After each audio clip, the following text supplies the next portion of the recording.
Okay, I want to keep looking at Kid Nichols' pitching career. 362 victories in his career. He's on the all-time list.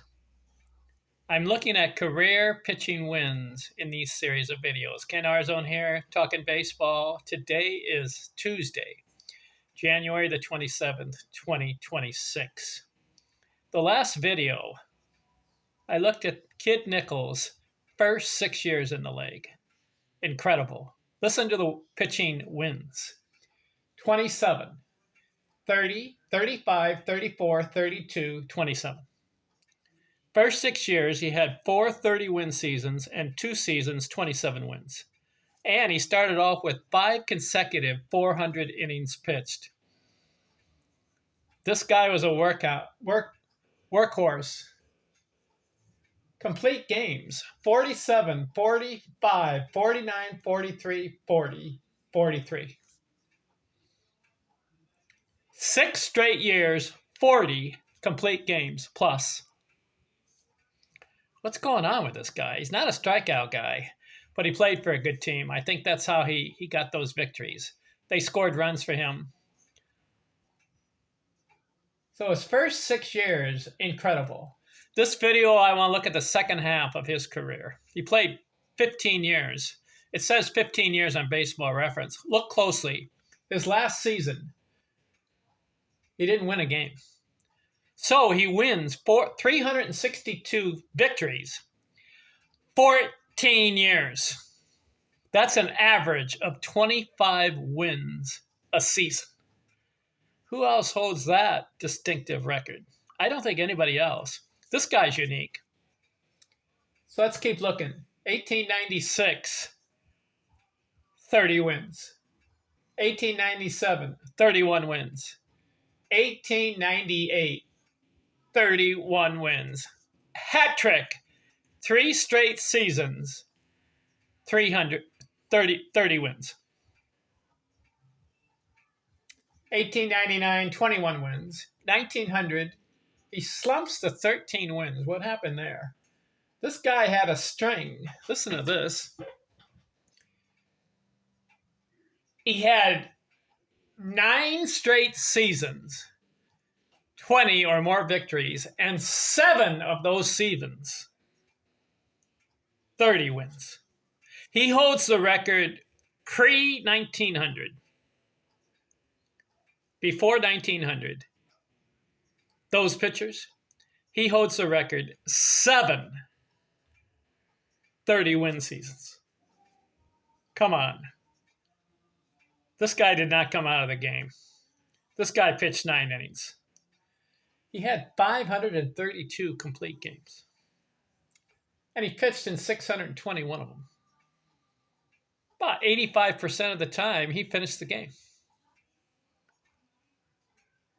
So in 1900, he wins 13 games. That breaks a string of 9 consecutive 20-win seasons.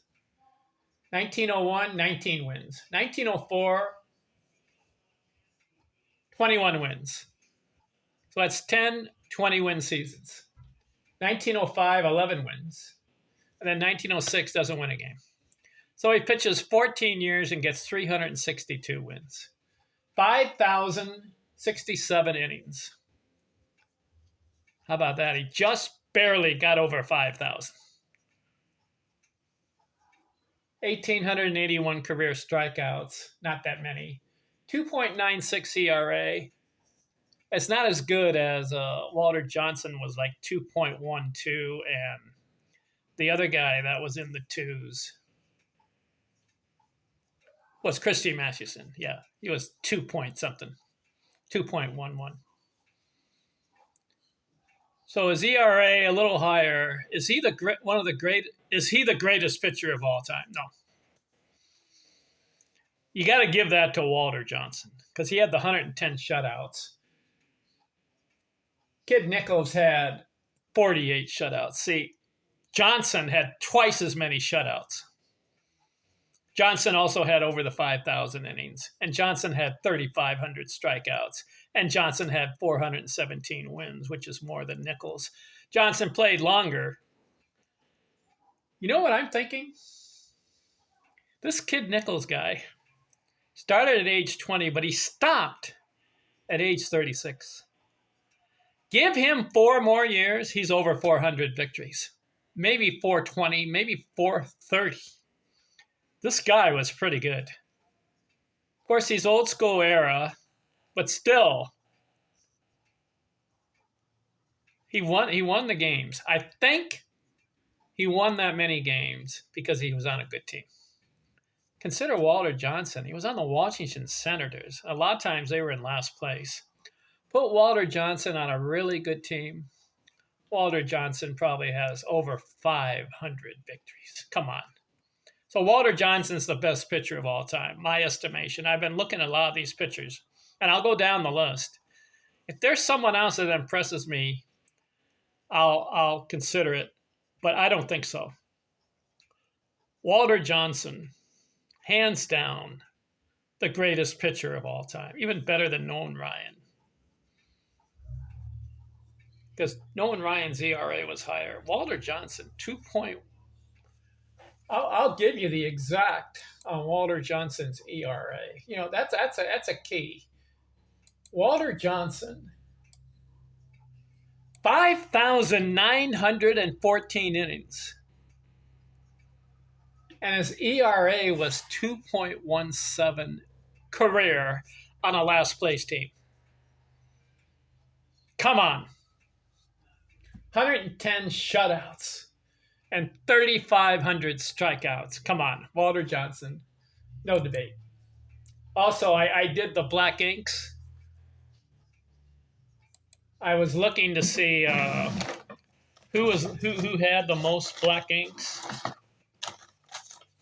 So far, I've done Cy Young, Walter Johnson, Pete Alexander, Christy Mathewson, Bud Calvin, and Warren Spahn, and now Kid Nichols. Who has the most black inks? Leading the league in an offensive pitching category. And I'm looking at specific categories. I'm not looking at WAR or WHIP or any of those others. What I'm looking at is wins, winning percentage, ERA, games, complete games, games started, shutouts, saves, innings, and strikeouts. Those are the areas I'm looking at. The most black inks, Walter Johnson, 48 of them. Pete Alexander had 40.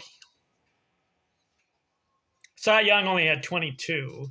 Mathewson, 25. Warren Spahn had 35. That was pretty good. How many does Kid Nichols have? Not that many. 1, 2, 3, 4, 5, 6, 7, 8. Nichols, just 8 black inks. See? So even though Nichols, in 14 years, wins 362 games, he's not the greatest pitcher of all time. But how about 7 30-win seasons with a high of 35? How about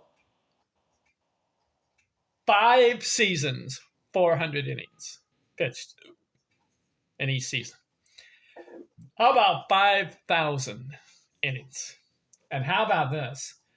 532 complete games.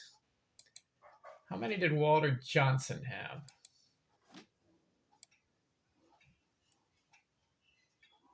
531. So Nichols had more complete games than Walter Johnson. Interesting stat there. Of course, the record.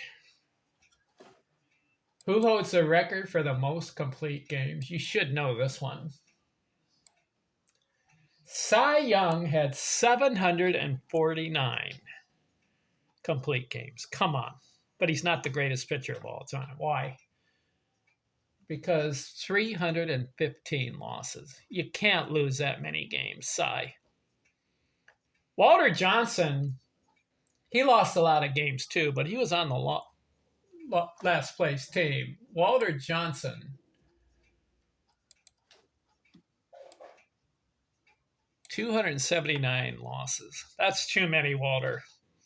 but he's got the 417 wins. But that ERA was the key. Walter Johnson lost a lot of 1-0 games. That's why his ERA is lower. Cy Young, you can't say he's the greatest because of the 315 losses. Got the 511 wins in all the complete games and innings. But he didn't have as many strikeouts as Johnson. You got to consider that. And Cy Young's ERA, 2.63. That's pretty good. But he only had 2,800 strikeouts, where Walter Johnson had more of them. See, Johnson was more dominant than Cy Young. But how about this Kid Nichols guy? 14 years, 362 victories. Okay, who's next? Interesting guy here.